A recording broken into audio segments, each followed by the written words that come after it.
ఒక కోడి తల నరికిన తర్వాత కూడా కొన్ని నిమిషాల పాటు సజీవంగా ఉంటుంది. అమెరికాలో ఒక కోడి 1.5 సంవత్సరాలు జీవించింది. దానికి మిరాకిల్ మైక్ అని పేరు పెట్టారు. దాని మెదడు కాండం చాలా వరకు అలాగే ఉండిపోయింది. రక్తం గడ్డకట్టడం వల్ల రక్తస్రావం జరగలేదు. ఆక్టోపస్ చేతుల్లో న్యూరాన్లు ఉంటాయి. వీటికి మెదడు కదలాల్సిన అవసరం లేదు. విడిపోయిన చేతులు కదులుతూనే ఉండడానికి ఇదే కారణం. పోస్ట్మార్టం చేసిన కొన్ని గంటల తర్వాత కూడా చనిపోయిన పాము దాడి చేస్తుందట. ఈ విషయం చాలా తక్కువ మందికి తెలుసు. సాలెపురుగులు చనిపోయిన తర్వాత కూడా నడవగలవు.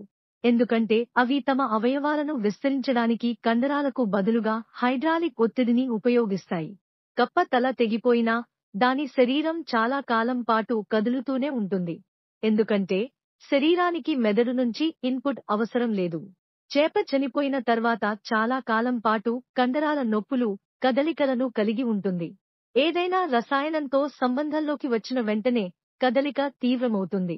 ఆక్టోపస్ లాగా స్క్విడ్ చేతులు కూడా మెదడుచే నియంత్రించవు. అందువల్ల అవి కత్తిరించిన తర్వాత కూడా కదులుతూనే ఉంటాయి. ఈ వీడియో నచ్చిన వాళ్ళు మన ఛానల్ ని సబ్స్క్రైబ్ చేసుకోండి. అలాగే లైక్ చేయండి. తర్వాత మీ ఫ్రెండ్స్ అందరికీ షేర్ చేయండి. మీకు నచ్చిన సెలబ్రిటీ జీవితం తెలుసుకోవాలి అంటే కామెంట్స్ సెక్షన్ లో కామెంట్ చేయండి.